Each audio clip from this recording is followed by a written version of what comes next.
Hello, everyone. Hi. Hi. How are you? Good? Sitting. Good. Great. My name is Sam. I'm not sure if I've spoken to any of you before. Maybe last year? Last year? A few of you? Okay, yeah. My name is Sam. I'm an English teacher. Do any of you remember where I come from, specifically? Yes, correct. Stratford-upon-Avon, yes. Yeah, well done. Good memory, good memory. So, for those of you who do not know me, I come from Stratford-upon-Avon. I'm an English teacher. And I am a video maker, content creator on YouTube, on Instagram, on TikTok. I make videos for learning English, to help people learn English. And I've worked with Black Cat for many years, making videos to teach English through stories. So these are videos that you can also use in your classroom. And I share these videos always in my training sessions or my talks that I give. And yeah, that's me, more or less. So today I'm going to talk to you about, if it works, which it doesn't. Today I am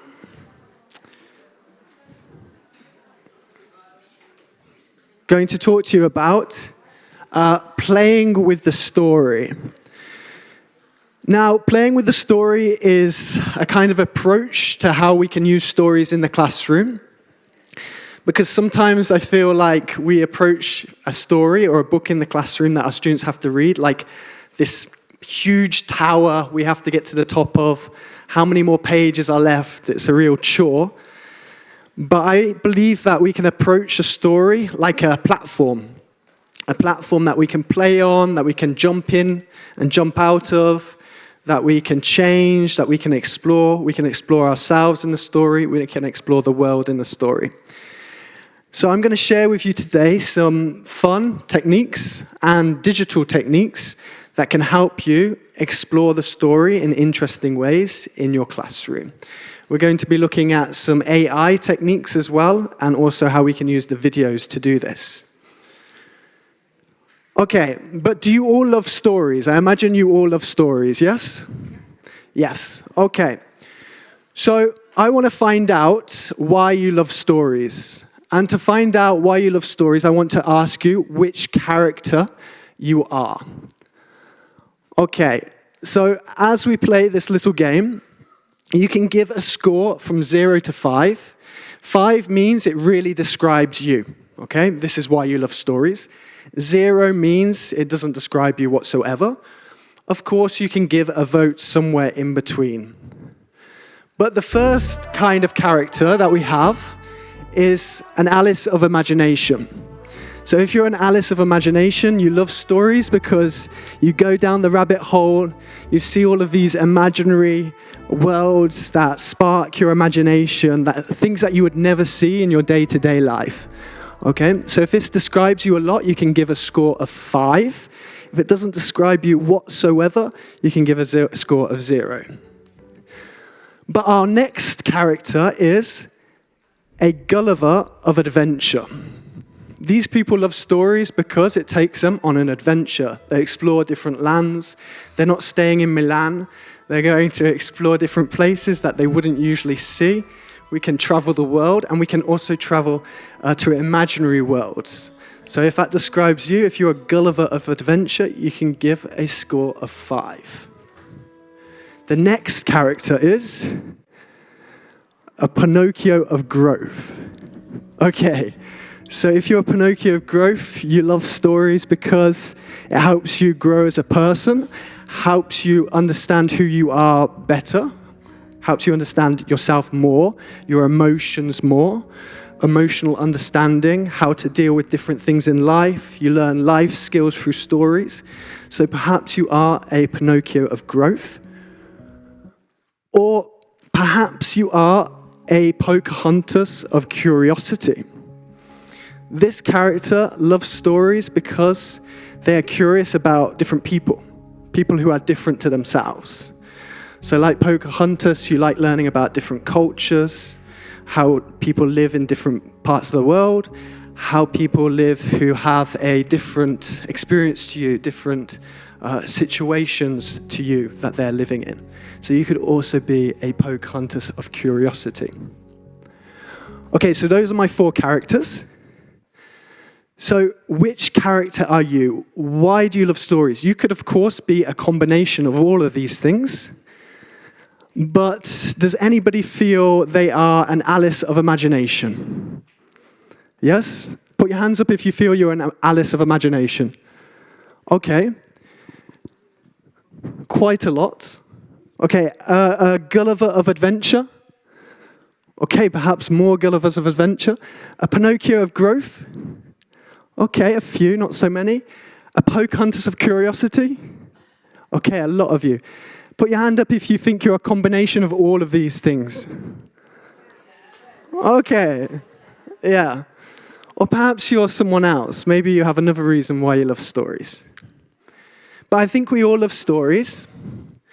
But if everyone loves stories, why do my students look like this? I don't understand. I don't understand it. Like, my students love stories, but I say, okay, we're going to read this story in class, and, oh, teacher, do we have to? Maybe it's just their attitude to everything. Okay. But let's quickly look at some of the motivations to read. We've got 2 students. We've got Emma and we've got Jack, for example. And they read for different reasons. Emma reads for pleasure. She really loves it. However, Jack reads for tests. Emma reads because she's curious to learn new things. She's curious about things. Jack reads for grades. Emma reads to grow, personal growth. And Jack reads because of approval, the approval of his peers, the approval of his teacher, the approval of his parents. So our students are motivated in different ways. Emma's motivation is coming from within, and Jack's motivation is coming from outside. So for me, at school, if this was my motivation, I was miserable. If this was my motivation, I was happy. So the teacher had to tap into this. I have 2 sisters, one bigger, one younger. I'm in the middle. My sisters responded well to this motivation. They had tests and they were like, okay, I'm motivated, I want to get a good score. For me, it didn't work. So I think a lot of our students, we really have to try and find that inner motivation, which I think we can do really well with stories. Because intrinsic motivation, the students read because they want to, which is a positive, and extrinsic motivation, students read because they have to, which is a negative. Okay. So how can we build this inner motivation? Well, the students will read for longer because they're not just reading for tests or points. They'll keep reading outside the classroom. They'll understand more because they will want to remember more, and they will actually care about the story. They're going to be less anxious. If we don't put deadlines, you've got this test at the end of the week, you need to finish the book.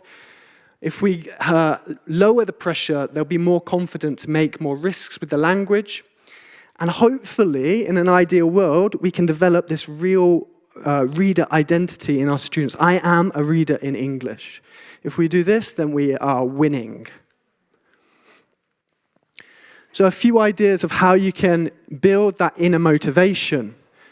Thinking about the text level, the teacher's enthusiasm. If you choose books that you are motivated for your students to read and you love, they will be enthusiastic as well. Students' choice, creating low-pressure reading time. Emotional connection is really important to explore. Giving the students time to talk about the story and doing dynamic activities. Or perhaps something else. So I have a hypothesis. If students have fun with stories, which I'm going to show you some techniques in a moment, they will want to read more. We can do this with classroom games, with video resources, and also AI resources. So now I'm going to introduce some stories using all of these techniques. I'm going to show you some different ways you can introduce stories in your classroom, which will build that student's motivation by playing with the story. This is a game that I play all the time with my students when I want to introduce a story. And I ask them, can you draw the story? So if you have a pencil and a piece of paper, I'm going to ask you to draw the story. Okay? I'm going to describe a little bit the story, but you have to use your imagination and try and get as many details out of me as possible. Okay? Now, on your paper, imagine this is your paper. At the bottom of the paper, there is something. Any ideas what it is? Grass, field, no. The sea. It is the sea, correct. Okay, but the sea is doing something. There's a wave. Exactly, there's a wave. Do you think the wave is small or big? Okay, it's big. Okay, so you need to draw a big wave. A big wave. Okay, by the wave is pointing like this way. Okay? And by the wave, there is something underneath it. Not a surfer, no. Not a fish, no.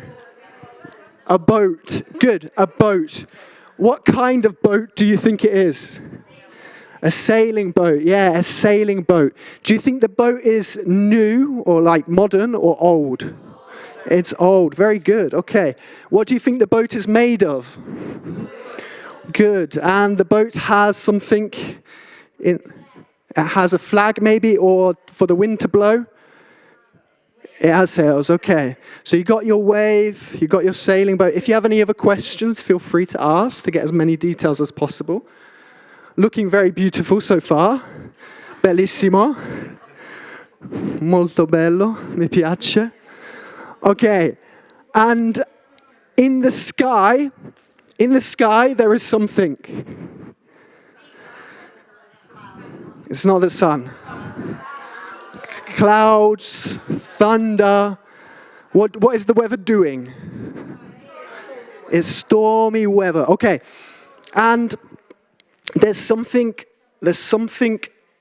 unusual in the cloud. Something strange. Something you wouldn't expect to see. It's not a UFO. It's not God.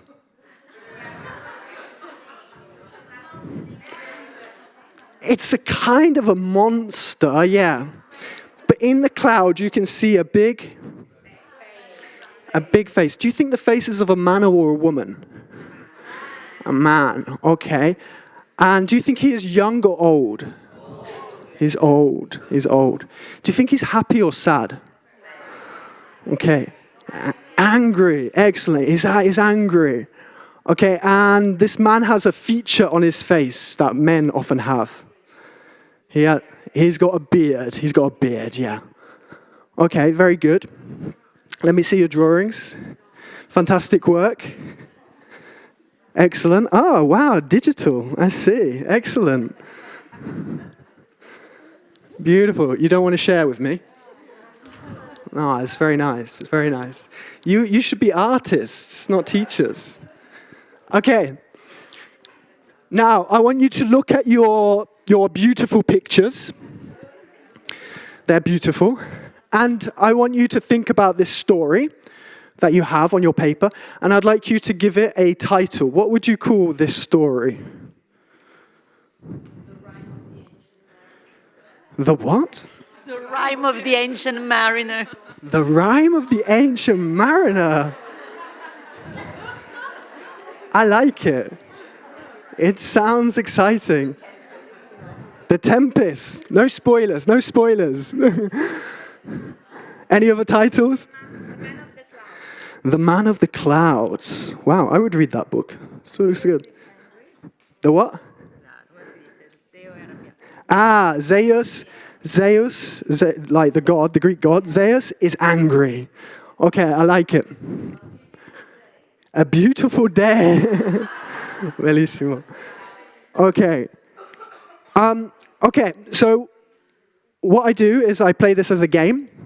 Whoever has the picture that's closest to the actual story wins in my class, or who has the title who's closest to the actual story wins, or we can play who has the best picture, which title do we like the most, we can have a vote. We can play a game. But would you like to see the actual story? Okay, 3, 2, 1. You said it, The Tempest. The Tempest. Okay. Okay, so this activity, I didn't use any AI.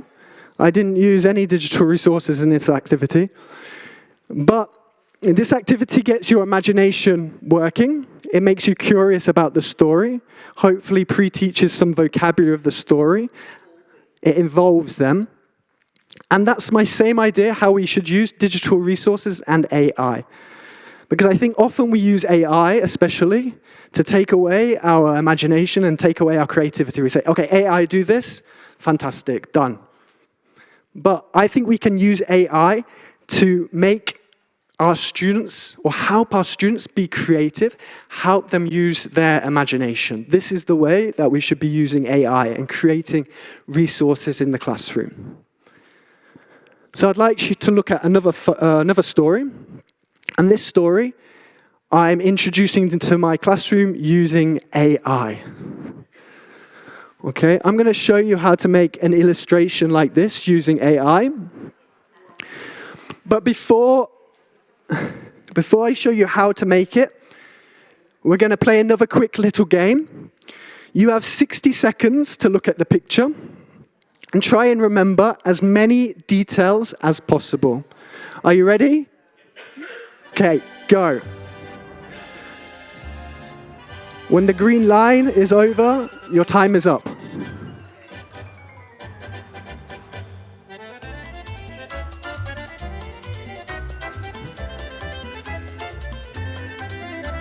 Try and remember as many things as possible. No writing down. No writing down. No cheating. No taking pictures. Yeah, that's a good point. Phones away. Phones away, class. Okay. Now it's going to disappear. And you have 60 seconds to write down as many things, objects, as you remember from the picture. Starting now.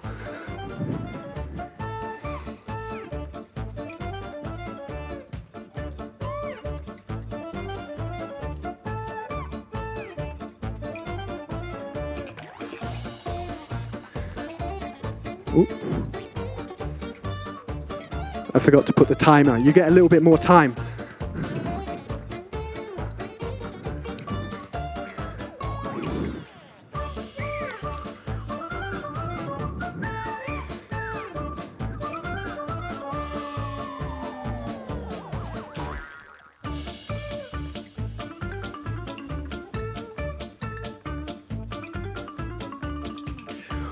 Okay, and time up. Okay, stop writing. Okay, what words do we have? What words do you remember? Lantern, skull, moon, crocodile, alligator, waterfall, chest, bed, treasure, castle, treasure, rainbow, treehouse, Big Ben. Okay, stars, excellent. Okay, you got loads of vocabulary. Loads of vocabulary. So for whatever story you're teaching into your classroom, for whatever story you're introducing into your classroom, you can create an illustration like this that can really help your students build the vocabulary they need. That's going to give them the confidence to read. Hopefully motivate them to read as well, because the pictures are very beautiful. and hopefully make them curious about the story as well. So it's a quick game. You can play many games with these. Yes? Full story illustration, yeah. Okay. As much as possible. Obviously, you are in control of the illustration that you create. So if you don't want to do a full story illustration, you can do it for one chapter. You can do it for however you... Could be for the full story. Yeah, it's absolutely up to you. Yes?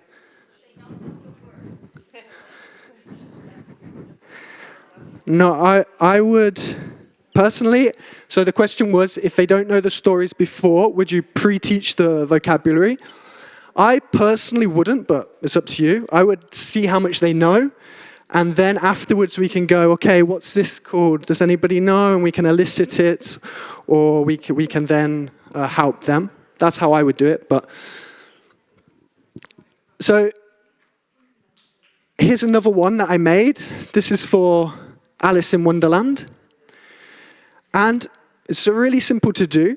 You want to, for me, the best software for making these kind of illustrations is DALL-E, which you can use on OpenAI. If you don't want to use OpenAI, which is like ChatGPT, you can use other ones like Crayon, which allows you to make as many images as you want for free. If you use ChatGPT, it's going to give you a daily limit of about 3 or 4 images like this. So you cannot make unlimited, but probably 3 or 4 images is enough a day. And basically what I tell the AI is, create a full story illustration, or create an illustration for the first chapter of Alice in Wonderland, whatever you prefer, and tell them, I need as many objects from the story, or places, scenes from the story, whatever you want, for my students to name before reading. Okay, so then it's going to generate an illustration like this for us that we can use in our classroom. And this, I've shown you one game we can play, but a few more ideas. You could play I Spy with your students. I spy with my little eye, something beginning with F. It's pink. It has long legs. Flamingo, okay. You could describe, or your students can describe words, and the other students guess the words. It's also possible. You can do grammar. You could do there is, there are. You can do prepositions of place. The teapot is on the table next to the tree. I don't know. You can listen to the teacher's description of the image, and they can draw what they understand. You can use this for making predictions about the story. Who is the girl? Where is she? When is it? You could use this after reading as well. You could ask your students to recall things from the story using the illustration. So you can say, what do you remember about the Cheshire Cat in the story? What do you remember about the Queen of Hearts in the story? What do you remember about the rabbit in the story? What do your students remember? We can use the illustration as a visual cue. So that's a few ideas of how we can use full story illustrations with our students, but I'm sure you can think of more ideas yourself.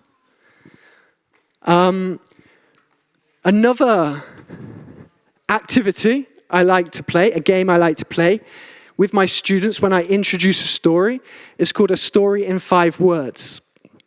It's a simple game, and with this game, I describe 5 words to my students, and they have to guess what they are, and these are 5 words that tell the story.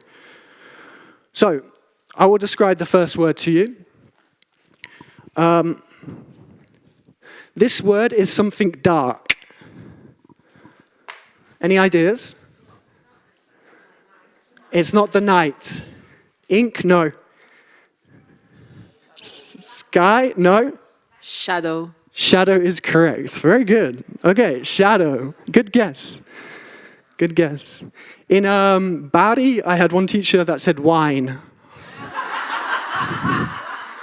I think her brain was elsewhere.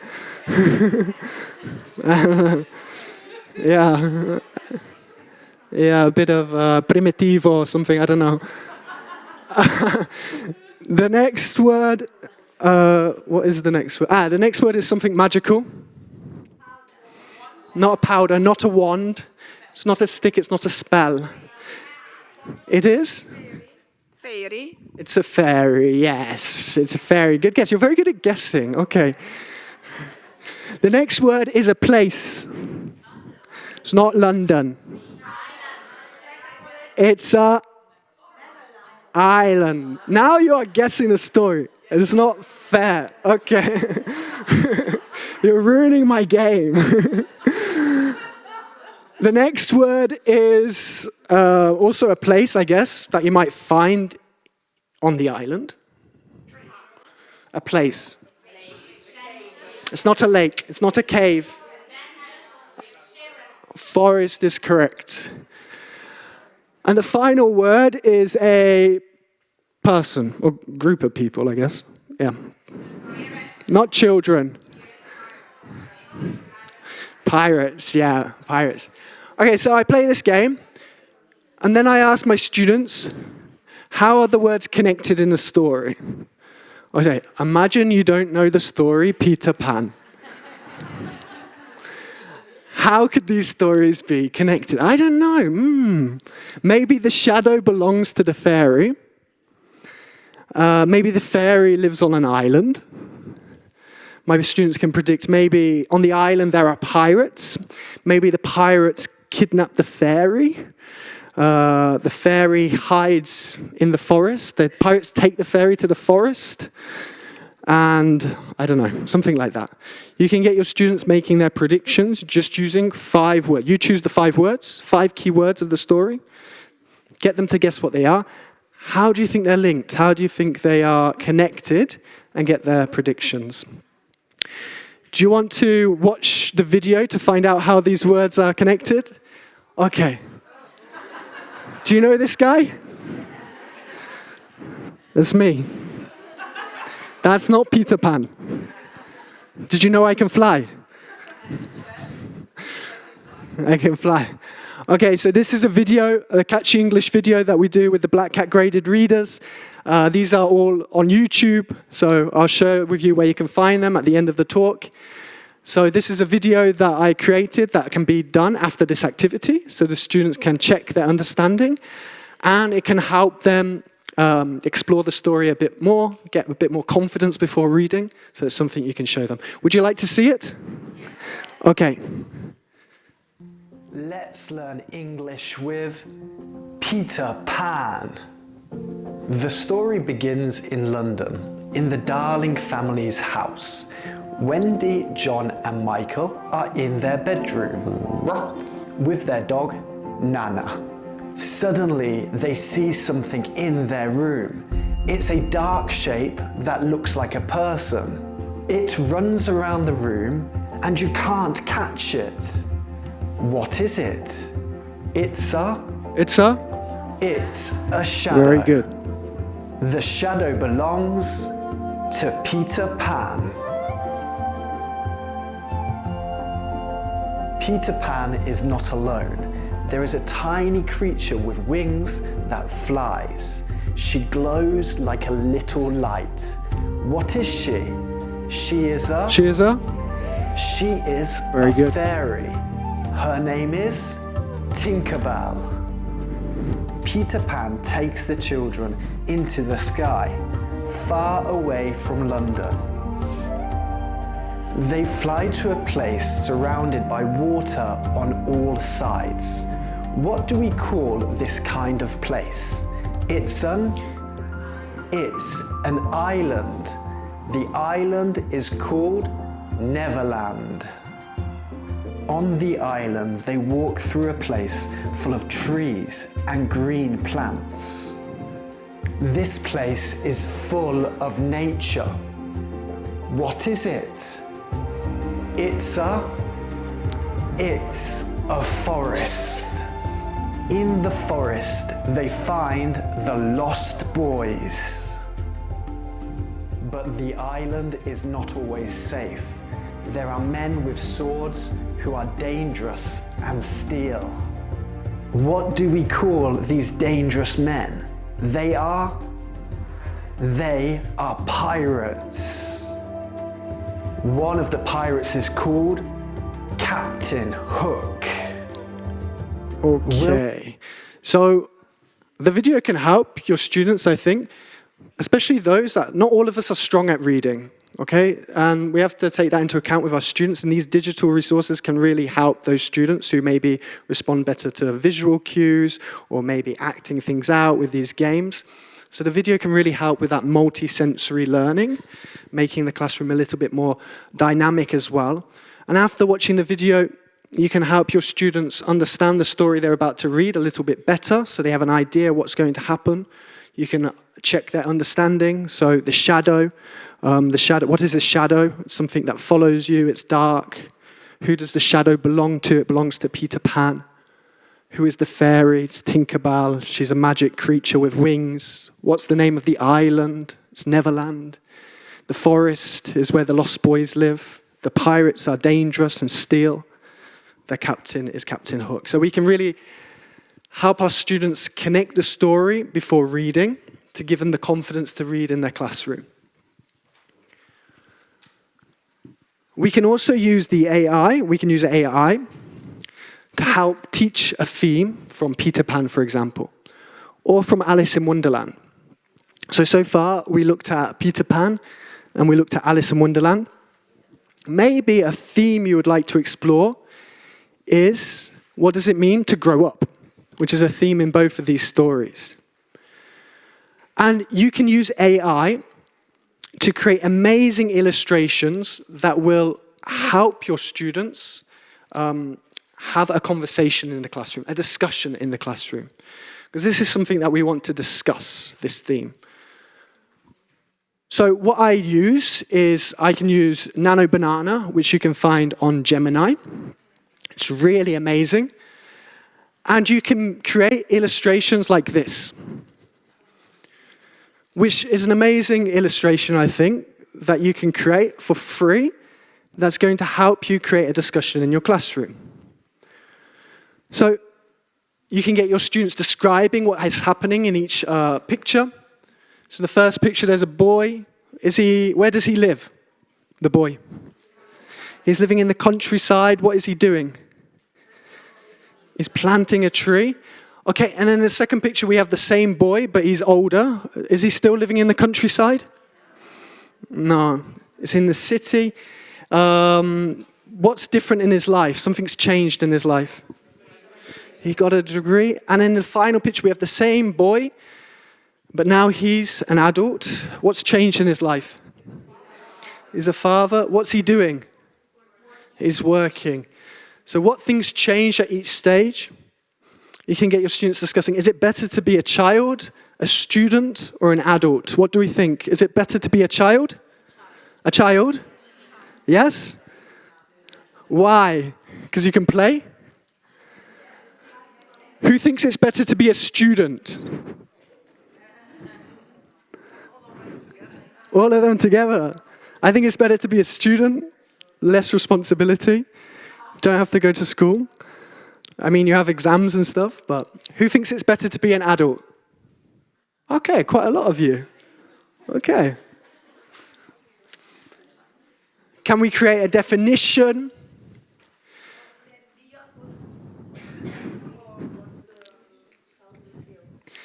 What's better?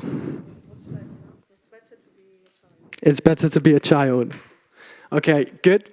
Yeah, we can get our students creating a definition. So here we can clearly see a journey of change, of learning, and a change of responsibility. And then we can try linking it back to the story. So Peter Pan doesn't want to grow up. Do you want to grow up? No.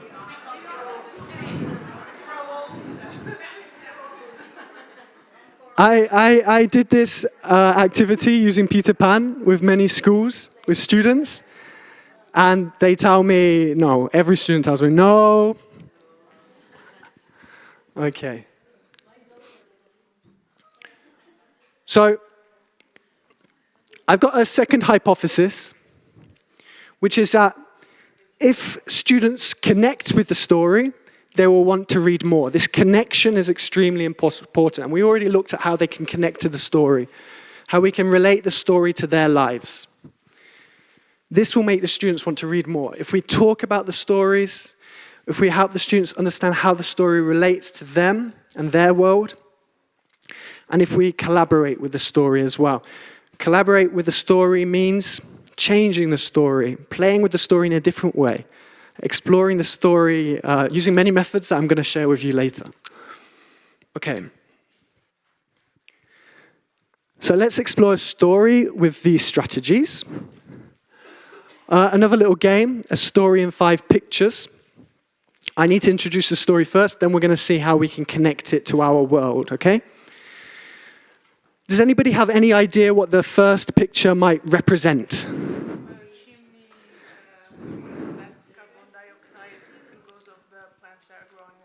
A chimney with less carbon dioxide because of the plants growing around it. Yeah, okay, that's good. The tree is in Singapore. Do you know the trees? Yeah. Okay, maybe you're going to find out in a minute. Any idea what the second picture might represent? Recycling. Okay. The third picture? Pollution. The fourth picture? Hedgehog. And the fifth picture? Wildlife. Wildlife. Okay. You can ask your students, how do these things connect? But let's watch another video to see if your answers are correct now. Okay, let's see. And then we'll look at how this story can be connected to our life. Are you ready? Okay. Let's learn English with Climate Kids. In the town of Kirby, giant metal trees appear. They make clean air, collect rainwater, and give energy. What do we call them? They are super trees. The people live in new houses. They use solar panels, wind power, and gardens. What word means good for the environment? It's eco-friendly. Across the river, a factory makes smoke and dirty water. The river turns grey and fish start to die. The factory produces harmful substances. What is this called? It's pollution. 2 friends find baby animals near the factory. They are small and spiky. They are hungry and need help. What kind of animals are they? They are hedgehogs. The children write reports, collect evidence, and speak to experts. They want to protect the plants and animals living in Kirby. What do we call the natural world of plants and animals? It's wildlife. The Climate Kids want to protect the wildlife. Okay, so now how can we connect a story like this? I like to do something that I call a story mirror. So we're reflecting how the story is in our world. So the world of the story with our world. And I want to show you 3 different ways we can do this. 3 ways, but each way gets a little bit more complicated, and each way is better for higher levels. So beginning with the most simple way, which you can do with most levels in English, is I can show them a video like this, or after reading the story, we can create a simple story mirror in our classroom. So we have our whiteboard, we draw a line in the middle. On the left-hand side, we have the world of the story. On the right-hand side, we have our world. So for example, I can ask my students, what can you see in Kirby? They tell me giant metal trees and solar panels. How is Kirby described? It's eco-friendly. What problem does Kirby have? Pollution from the factory. Okay, so now I want to create a story mirror. So I want to imagine this is a mirror on my other side.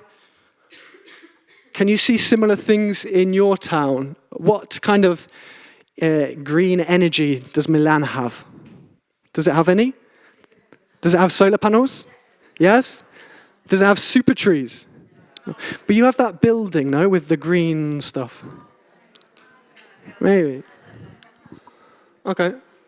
Do you think your town is eco-friendly? No? Okay, you can ask your students why.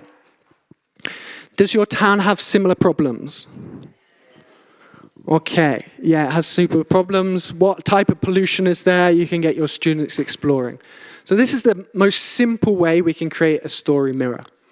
But I also like to use AI to help my students have more conversation about this. So if my students are getting to a higher level, how can I get them comparing the story to their world and speaking more? So I use AI. Again, I used DALL-E for this, but you could also use Gemini, which uses Banana Pro. And I gave the AI my video, and I said, create questions about the story. For each question, ask a question how it compares to the student's country. And then it created these amazing flash cards, these cards for me. So here I have really similar questions. What are the big trees called? And then on side B, our country, questions about our world relating to the story. So do we also have solar panels or wind turbines? And I can create these amazing flashcards about the story I'm using in my classroom. I can print these off. I can give them to my students in groups so they can have more discussion time, get them speaking more about the story, and we can then get some feedback as a whole class. So 2 sides, one side about the story world, one story about our world. Students answer questions about the video or the story, and they compare with their country. Gives time for students to think and speak, giving their opinions and suggesting solutions. And this is connecting learning to the real life, to the real world. Okay? The goal is not just to understand the story. It's to reflect on our world as well. This is super important, I think, if we want our students to learn from stories and be more motivated to read in the future. The third way, so this is the second way I like to create a story mirror. The third way is to create a podcast mirroring the world of the story with our world. So I'm going to show you how you can make a podcast. There are many podcast creators now. They're getting better and better. And especially for higher levels, I think it's a really useful resource to use in our classrooms because it demonstrates to students real-life conversation. So definitely for higher levels. And this I'm using... I'm taking the video and I'm going to AI podcast generator. I click YouTube, I put the video and I say, make a podcast in which they discuss the world of the story and the world they live in. I can also say the level, so I'm going to say B1. I can choose the language, the number of people talking, the length, the type of content. I can choose the speaker, I can choose the accent, American English, British English, I can choose the gender, I can choose the age. And this is going to now generate the script for me. So this script I can edit, I can change, I'm in control. I can click it, if I don't like something I can remove it. Kids take action, protecting wildlife in your town, what can you do? There are all sorts of interesting topics. But I'm happy with the podcast, so I continue generating my story mirror in a podcast form. And then it takes a few minutes to generate.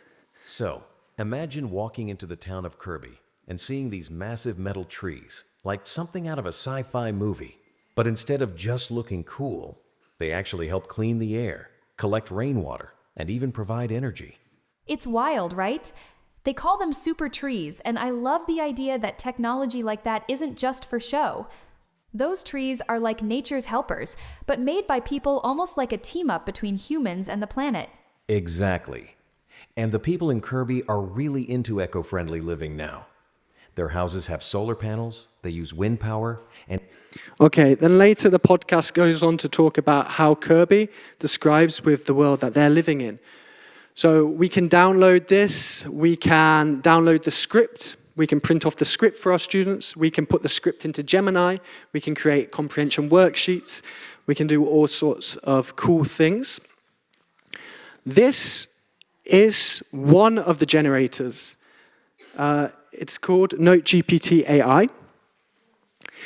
Per month, you can make like 3 podcasts for free, which is probably enough, 3 podcasts in my opinion. But if you want to make more, there are many podcast generators. They're all using pretty much the same software. So you Google podcast generator, you find another one, and you use their free, all of them have a freemium version. So you can then make more podcasts using different podcast generators. And Notebook also has it. So if you have access to that, you can create podcasts.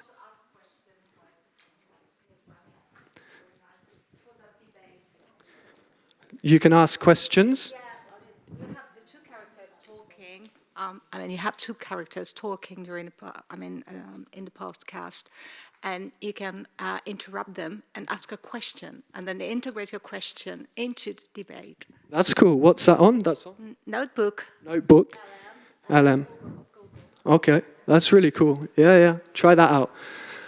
Yeah, like I said, experiment. There are many of them. This is something that the AI is evolving so quickly that, every time you Google search, you're going to find something new and cool that you can do. But as I said earlier, I want to use AI to get my students being creative and expressing themselves. So I use this as a way to model to my students how they can create their own podcast discussing a story.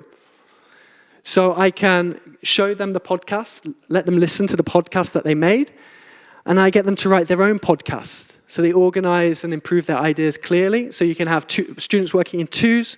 One is the interviewer, one is the guest, answering the questions.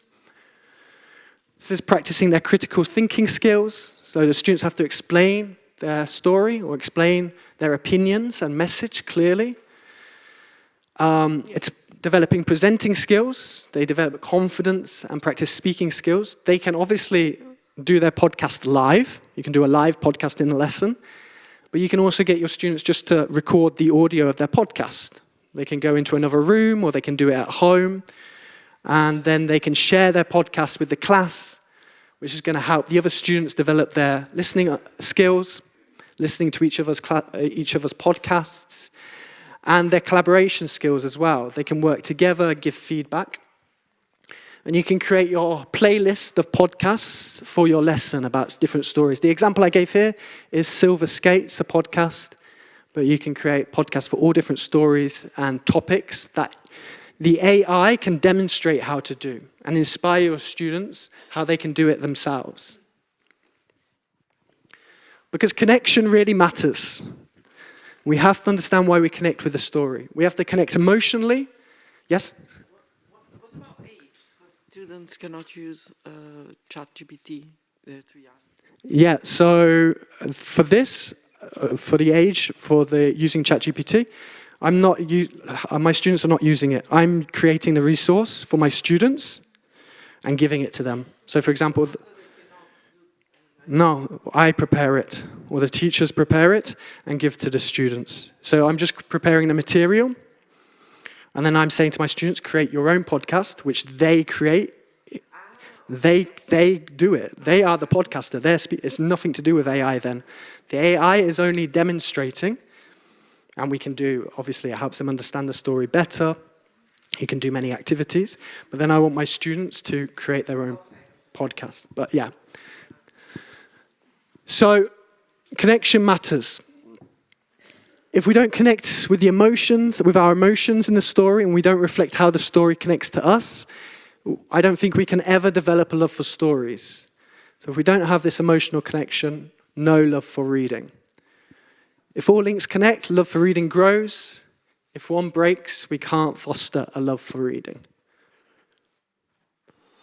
Okay, let's look at some more ways we can connect stories to reading. You can connect by collaborating with the story. You can add to it, extend the ending, add new scenes, explore moments the story skips. You can mix it. You can blend different stories together. So Peter Pan and Sherlock Holmes mix together and let the characters interact in a shared world. You can move it. You can move the location of the story, set it in another place or another time. So if it's a story that happened in the past, you can ask your students to bring it to the future. Or if it's a story that happens in Italy, or what happens if the story happens in space? I don't know, something like that. You can move it. You can bring it home. So you can invite the characters into your city, into your world. You can flip it. You can change the point of view. So for example, I read a book. It's called James. It's a really successful book in the last 2 years. It won many awards. And this book, James, is based on the adventures of Huckleberry Finn. But it tells the story through it's for adults though, this version. It tells the stories through the eyes of a different character, which is Jim. Or in the story, he's called James. Because in the adventures of Huckleberry Finn, he's seen as being quite dumb, quite simple person, not very intelligent. And because he's a black man, this has many negative things, and a lot of literature in the past was giving this negative idea about people from different cultures or different races. But this story, James, tells it through his point of view. And we learn how intelligent he was and how brilliant he was as well. So we can tell a story through another point of view, another character's point of view. You can change the genre, turn a comedy into a horror, turn a love story into an adventure, I don't know. You can rewrite key events. So you can add to it, mix it, move it, bring it home, flip it. But let's look at some specific examples. Do you recognize this story? The Wizard of Oz. Do you see something different in the images? It's London. Does the wonderful Wizard of Oz take place in London? No. It takes place in Kansas, I think, no? So I'm playing with the story. I'm mixing it up here, and I'm using AI to help me. So again, I'm using Gemini. And I say to Gemini, create multiple images of the characters doing different tourist things in London. And here, I use the image from my book. So I take a screenshot, or I take a picture of the image, I upload it, and then I have the same likeness in my resource, okay, to help your students stay connected to the story that they're reading. So for example, the characters visit your city and you're the tour guide. And I get my students to discuss what sites are you going to see. So the wonderful Wizard of Oz, what sites are they going to see? They're going to see Buckingham Palace. They're going to see the London Eye. My students can discuss what activities are you going to do. We're going to go on the double-decker bus. I can ask my students, what are you going to eat? We're going to eat fish and chips, of course. What are you going to buy? I don't know, what souvenirs are you going to buy? You can get your students doing a role play where they're the tour guides inviting their students to a city, maybe to London, maybe to your city as well. They can obviously do this as a speaking task, or they can create a tour guide brochure. And we can use the AI to inspire new adventures with stories. Do you recognize this story? It's not Oliver Twist. Tom Sawyer. Tom Sawyer. So I asked AI, I said, AI, create me a new story, create storyboard for the adventures of Tom Sawyer in space. So I'm changing the location. I'm asking my students now, can you create your own original story? But to help them with their creativity or come up with ideas, I can provide them with a storyboard, which they can say what's happening, or they can write their own story about Tom Sawyer on his next adventure. And really, when we do this, we really get to understand our students' comprehension of the story as well, when we do these creative ideas. How would Tom Sawyer react when he meets aliens, for example? Another idea, this is around the world in 80 days. So here I have our character, Phileas Fogg, and he's about to travel around the world, and I use the AI to create a illustration or a group of illustrations showing him packing his bag. And I get my students to think, what things does he need to pack to go on his journey around the world? Okay, this obviously happened in the past, so they have to put themselves in the shoes of the characters, and they can create a discussion of the 10 most important things he should take with him. He doesn't know what to pack for his trip around the world in 80 days. Can you help him? Okay, this is Phileas Fogg travels to Mexico. So you can create all sorts of imaginative stories. And you simply use Gemini. You go on Gemini, there's the banana. You can upload images to help with the prompts. So if you want the same likeness as in your book, you use those illustrations, and you can create basically any resource, visual resource you can imagine, using the same likeness as in your book, which is pretty cool. So create an image, upload a screenshot or a photo, create any visual likeness using the same resource using the same likeness. This is another activity that I like to do with my students, collaborating with the stories. I ask my students who their favorite characters are. So for example, Frankenstein, Poirot, the gingerbread man, Pocahontas, Alice, whatever, Jane Eyre, Gulliver. Who are your favorite characters? And I tell them, okay, I want you to imagine you are your favorite character. And you need to find another character in the classroom, and you need to go on holiday. So this is Sherlock Holmes going on holiday with Frankenstein.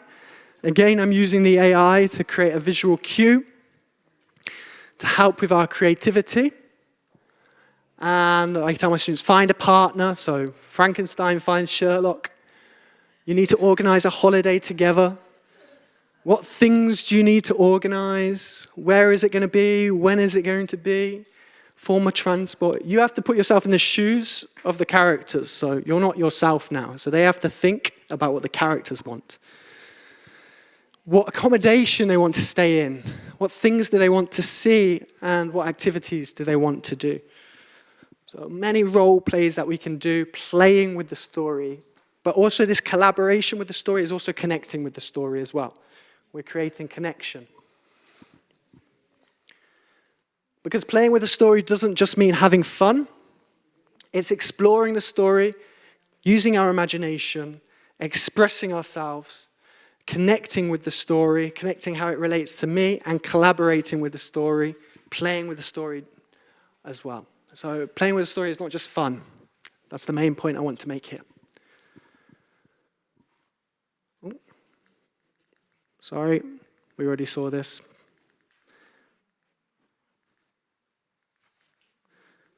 Okay, let's look at one final way we can play with the story. One final way. And that's using AI, again, to create a song for your story that you're using in your classroom. So I think this is really cool and really fun. What I do is I create a summary, a short summary of the story that we're using. For example, this is a summary of Alice in Wonderland. So we've got Alice sees a white rabbit, she follows the rabbit, a short summary. You could even use the AI to create the summary if you're feeling lazy, not lazy, or if you need to save time. Of course, because we're very busy. And then I use this summary and turn it into music. How do I do this? I use this website, AISongmaker.io. There are many of these websites now. This is one. There are many. I'm not sponsored by them, so And, well, first I like to use some AI to create the lyrics. So here I've gone to ChatGPT. I've put my summary, and I say, turn into a song. And I need to say how many lines? 12 lines. And I say the level, A2 level. Okay, and that's going to create my lyrics for me. Absolutely. You can specify what you want. This is simple ChatGPT, and then we go to this website, which is aisongmaker.io. You put in your lyrics, you choose the genre, pop, rock, jazz, blues, Latin music, whatever you're feeling on the day. Vibes, happy, energetic, intense. The tempo, fast, slow, medium, the instruments. Is it a male or a female? Don't forget to give your song a title. It's important as well. And you can generate your song for your story. It's going to take a few minutes to generate. And then we have our song for Alice in Wonderland.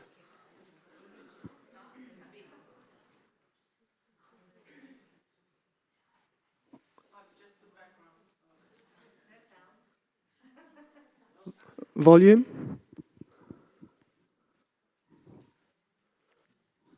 Alice is a white I had to put a volume. run. She follows him for fun. He jumps into a deep, dark hole. She falls down. She loses control. This is when you want to add some energy to your classroom, eh? She drinks a drink and gets so small. She eats some cake and grows up tall. She meets a cat with a big white grin. The Cheshire Cat just smiles at her. Okay.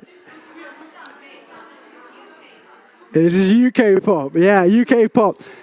This is another song. This one's a bit slower, a bit easier to understand as well. Alice sees a rabbit running so fast. She follows that bunny, can't let it pass. She falls down a hole, the world spins round. Strange new places, she hits the ground. She drinks from a cup, now she's small. She eats a cake and she grows tall. She meets the cat with a smile so wide. Has tea with the hatter, what a crazy ride. The queen shouts, off with the head, so extreme. Alice wakes up, it was all a dream. Okay. So, this AI, you can create for free, like 3 or 4 songs a month. They ask you for money. But there are many websites using the same software. So just search for another one, AI Song Maker. Choose another one, use their free version. You can create more songs. But probably 3 or 4 songs is enough for you per month. Yeah. But I think in the future, like AI is becoming so useful for making resources. I think in the future, like already they're starting to do it. Some platforms, some school platforms are incorporating this AI, like all of the tools that we can use in our classrooms. I think this is going to happen in the future because it's really useful for us. So yeah, or you guys can create it and become rich and sell it to schools. Challenge accepted. But as I said, I like to use the AI to spark creativity in my students, not to take away creativity. So can we use AI to get our students to make their own songs? They listen first, they listen to the song, they get inspiration. Oh, can I do that? Can I make a song about the events of the story, the themes of the story, the characters in the story? Like this song, the Tempest song. They create the song, the students write their own songs to summarize the story, or maybe a song about their favorite character. This is helping them practice the language naturally. Also, if they sing, they're going to develop their pronunciation, their fluency, their rhythm. It's going to help your students connect with the story even further. We connect a lot through music. So they're going to interpret the story in their own way, find their own rhythm, their own style. And then, like the podcasts, we can create a shared playlist to review the story. So, for example, your students can obviously record the song themselves, singing, or you can get your students to write their song, and then using your free credits, you can use a few of the stories. You can vote for the stories that we then turn into a song on the AI, and then you can share them with your class. So they can listen to their own stories that they wrote. So we don't need to use the AI to write the song.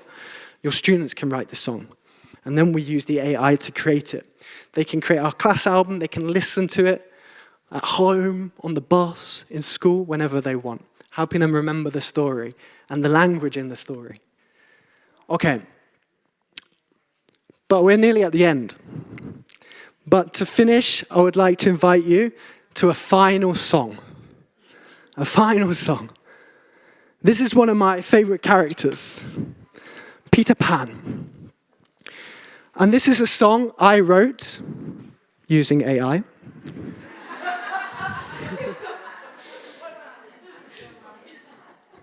And I would like to sing my song to you. Is that okay? Now, with Black Cat, we have an amazing English teacher called Jason Levine. I might have shown you his video last year. And a great rapper. And he creates raps, and we have the video raps on YouTube. I'll show you after this where you can find those videos. Jason Levine. He lives in Paris, no? Paris. So he is good at rapping. I am just a teacher. I'm not so good at rapping. So I need your help, okay? I'm going to rap, and you have to repeat, okay? But just to show you, even teachers can do this, okay? Even mere mortals can do this. Especially teachers. Poor teachers. Okay, are you ready? Please don't make me sing on my own, please. It will be very bad. Okay.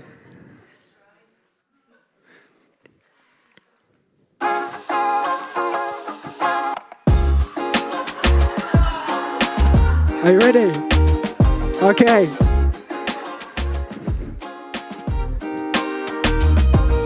I'm Peter Pan, come fly with me. Neverland is fun, it's where you're free. No school, no rules, just games all day. We laugh, we run, we jump and play. See the pirates, don't be afraid. We can be brave, adventures made. Mermaids swim in the sparkling sea. Come with me and you will see. No, sorry, we have fairies. I've lost it. Svedna. Okay, wait for the beat. We have fairies, Tinkerbell is small. She can fly and help us all. We go on boats, we climb tall trees. We play in caves, we sail the seas. Come with me, don't be shy. Neverland is waiting, let's all fly. Thank you. Grazie.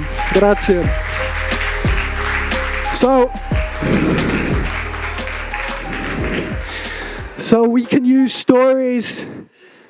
We can play with stories. And playing with stories means going on adventures, using our imagination, connecting with the story, collaborating with the story, making songs, making story mirrors, discussions, all of these things. And we can use video resources and AI to really bring that to life in our classroom and use it to inspire even more creativity and expression, which is really important. Creativity and expression is so important in languages going forward because AI is doing the rest of it for us. Okay? Thank you very much for listening to me.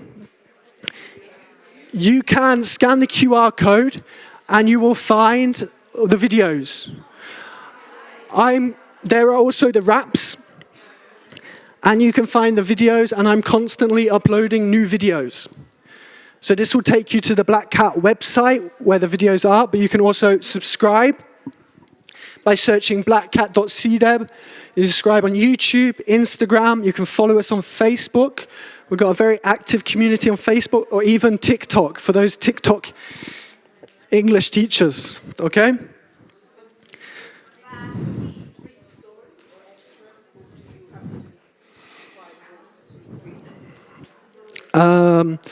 So, yeah, I mean, it's okay. You can watch the videos for free. Obviously, the books you have to.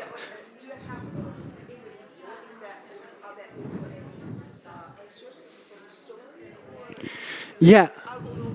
Or just pictures and you and there are no, I mean, stories or parts of stories we can read, we can see. Okay. Yeah. I mean, sometimes we have some little parts of the story, but it's generally a few lines, for example, a character speaking or stuff like that. But abstracts of stories we don't have, but we have some free resources. So some readings that are taken from the story. I mean, yeah, if you want the full experience. Yeah. Okay. Yes, question. I have a question about how do you practically have the students reading? In class, together, in small groups with different books, one book for all the class? Because that's the point I'm still working on. I have no ideas. Yeah, it's a very valid question. I don't have a definitive answer, because obviously it depends on every teacher. My experience, what works well for me, I do one class, where we're not actually, or half a class where we're not actually necessarily reading the story, but we're doing pre-reading activities, like the ones I showed you, to help them and get them motivated to read. Then I get them to read, for example, the first chapter at home. I can do a quick little activity using an illustration to see what the students remember from that chapter. But generally, some specific bits I might get them to read in class, but generally I prefer them to read at home and then do activities around the story in the classroom. But it's up to you. That's what works for me. So every teacher is different. But I think some group reading, so they have to read like a passage, and then you create an immediate discussion after reading, that can be really effective as well. So, but good question. Yeah, I had that question many times from teachers.